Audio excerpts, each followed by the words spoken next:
సనాతన ధర్మాన్ని ఒక్కొక్కసారి కొంతమంది ట్రోల్ చేస్తూ సన్నాతుల ధర్మం అని చెప్పని అంటారు. దాన్ని బూతు కింద కూడా వాడతారు. ఎక్కడో బంగ్లాదేశ్లో పుట్టిన లేఖనా కొడుకులు హిందువులు లేని ఇష్యూ గురించి మాట్లాడి కశ్మీరీ పండిట్స్ మారణహోమం చేశారు, ఓచకోత కోసారు అని చెప్పుకుంటూ మాట్లాడి కశ్మీరీ ఫైల్స్ అని చెప్పుకోబడే ఒక దొంగ నెంబర్ని తీసుకొచ్చి బయటికి ఇంతమంది చనిపోయారని చెప్తే మన వీడియోలో కూడా చెప్పాం. 100 మంది కూడా లేదు చనిపోయిన వాళ్ళు ఒక 20 సంవత్సరాలుగా చూస్తే. మహాభారతం తీసుకొచ్చి ద్రౌపదిని చీరలాగారు, మన ఇతిహాసాలు అవి చెప్పిన అని చెప్పరా నా కొడక నువ్వు. సొంత రాజ్యంలో తరిమించుకొని రాముడు అని చెప్పనంటే ఎలా ఉంటది? రాజ్యంలో పోండి అని చెప్పని తరిమించుకొని అడవిలో అడుక్కు తిని. రామాయణంలో సీతను వదిలేసిన రాముడి గురించి నువ్వు చెప్పాలి చేపించరా? ఈ రోజు అగ్నిప్రవేశం చేపించరా నా కొడక నువ్వు? సీతని వదిలేసిన రాముడిని ఆదర్శంగా తీసుకుని ఈ రోజు ఎంతమంది భర్తలు వాళ్ళ భార్యను అగ్నిప్రవేశం చేపిస్తారని చెప్పని రోడ్డు మీద అడగరా నా కొడక? పూజారులు వాటాల కోసం ఆ చందాలేసి ఆ డబ్బాల కోసం చందాలు వేసుకునే డబ్బాల కోసం కొట్టుకొని వస్తున్నారు. అరే బ్రోకర్ నా కొడక. నేను దేశభక్తుడిని కాదు, నాకు దేశం అంటే భక్తి లేదు. మీరు కరెక్ట్గానే ఉంటున్నారు. నాకు దేశం అంటే భక్తి లేదు, నేను దేశభక్తుడిని కాదు. ఉగ్రవాదికి మానవ హక్కులు ఉండవా అంటే ప్రతి ఒక్క మనిషికి మానవ హక్కులు ఉంటాయి. వాళ్ళు బతికే హక్కు ఉంటుంది. నక్సల్బరీ మూవ్మెంట్ కావచ్చు, మావోయిజం కావచ్చు, మన దేశంలో ఎట్లా 1960 నుంచి ఎట్లా నక్సల్బరీ అప్రైజింగ్ ఎట్లా జరిగింది అన్ని ఆదివాసీ గిరిజన ప్రాంతాల నుంచి లేదు బడుగు బలహీన వర్గాలకు జరిగిన అన్యాయాల మీద, అటవీ ప్రాంతంలో జరిగే అక్రమ మైనింగ్ల మీద, దోచేస్తున్న భూముల మీద ఆ మొత్తం ప్రజలందరికీ గొంతుకై వాళ్ళందరి తరపున పోరాడి వాళ్ళకి ఎలాంటి సంబంధం లేకపోయినా సరే ప్రభుత్వానితో సిస్టంతో డిఫర్ అయ్యి ఆయుధం పట్టి ప్రాణాలు కూడా వదిలేసిన ప్రతి ఒక్క అమరవీరుడికి ఈ ఎర్రకండువ అంకితం చేస్తూ జస్ట్ ట్రిబ్యూట్ రియలైజ్ అయ్యాడా నిజంగా మనుషుల్ని చంపడం తప్పిది. I was been brainwashed. అంటే హీ వాజ్ అ టీనేజర్. అలాంటి ఒక ఉగ్రవాది నిజంగా మారుతున్నాడా పిల్లాడు?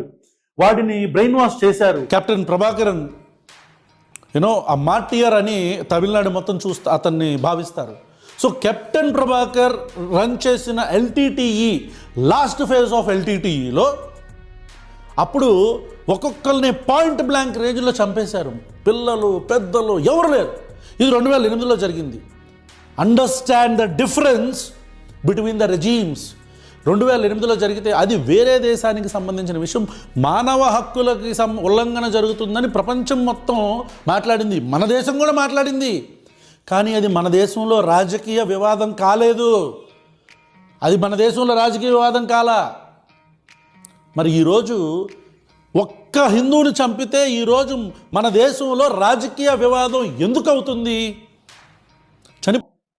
ఏ రాజకీయ నాయకులైతే తమ పబ్బం గడుపుకోవటం కోసం, ఏ రాజకీయ నాయకులైతే, నా అభిమాన నాయకులైతే తమ పబ్బం గడుపుకోవటం కోసం శవ రాజకీయాలు చేస్తూ, మతోన్మాద రాజకీయాలు చేస్తూ, ఒక వర్గాన్ని టార్గెట్ చేసి ఎందుకు వర్గాలని చెప్పటం, మనం హిందూ అని ముస్లిం అని చెప్తే అయిపోద్దిగా అని అంటున్నారో, శవ రాజకీయాలు చేస్తున్నారో, అదే భారతదేశంలో అదే భారతదేశానికి ప్రాతినిధ్యం వహిస్తూ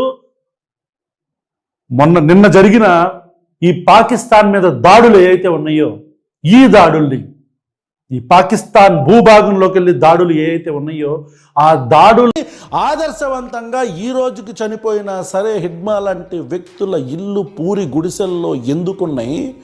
నేను ప్రజలకి ఓడబడుస్తా అని చెప్పి సిద్ధాంతాలు మార్చేసుకొని వీళ్ళు కొలోనియల్ పీరియడ్ అంటే మనల్ని బ్రిటిష్ రూల్ చేసే టైంలో కూడా వీళ్ళు ఎప్పుడు ఫ్రీడమ్ ఫైట్లో ఇండియాకి సపోర్ట్గా నుంచోలేదు. Exactly, they were with Britishers. Exactly. So అంటే వాళ్ళ మెయిన్ సిద్ధాంతం వచ్చేసి మతం కాబట్టి వాళ్ళు ఎప్పుడు కూడా దేశాన్ని గురించి ఎప్పుడు ఆలోచించలేదు. ఐఎమ్ టాకింగ్ అబౌట్ బ్రిటిష్ అంటే colonial period, pre independence.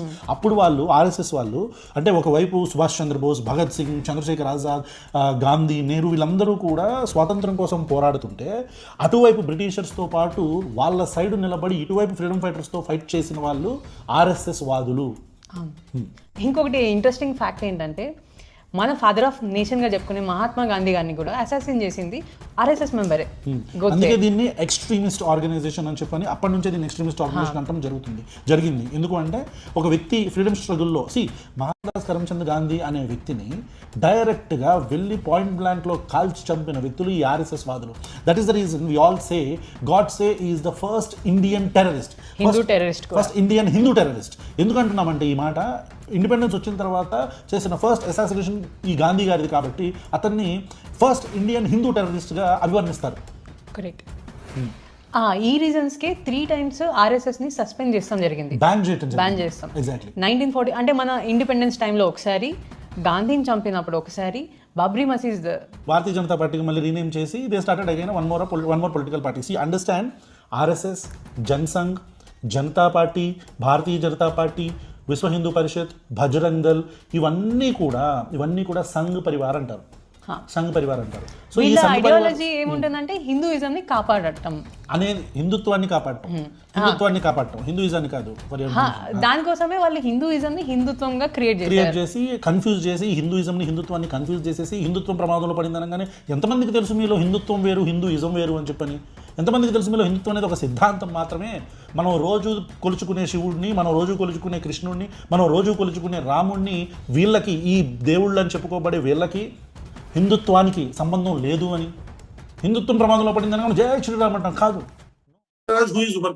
Dr. Umar Khalid, one of the most responsible future of this country. చదువుకున్నవాడు, జ్ఞానం ఉన్నవాడు. వాడు దేనికోసం ఫైట్ చేశాడు? CAA, NRC. తప్పు కదా? కాగజ్ నే దిఖాయేంగే అనాలంట. కాగజ్ ఈ దేశంలో 100 మంది చెప్పిన కసపు కూడా ప్రాథమిక హక్కు ఉంటుందండి. That is the beauty of the constitution. కసపు కూడా 10 సంవత్సరాలు తర్వాత మరణ శిక్ష చేస్తున్నారు. వీడియో కెమెరాస్ కొనుక్కోవడానికి ఒక 5 లక్షలు సాయం చేశారు. సజ్జల భార్గవ రెడ్డి గారు రావణ మధ్య ఒక విధంగా ఫైనాన్షియల్ రిలేషన్స్ ఉన్నాయని చెప్పిన వార్తలు వస్తున్నాయి సార్. అందులో సందేహం ఏమి లేదండి. వీళ్ళకంతా ఫండింగ్ చేస్తున్నది జగన్ కంపెనీనే. జగన్ దగ్గర వాళ్ళ అబ్బని అడ్డ పెట్టుకొని సంపాదించిన 50,000 కోట్ల రూపాయలు డబ్బులు అలాగే ఉన్నాయి.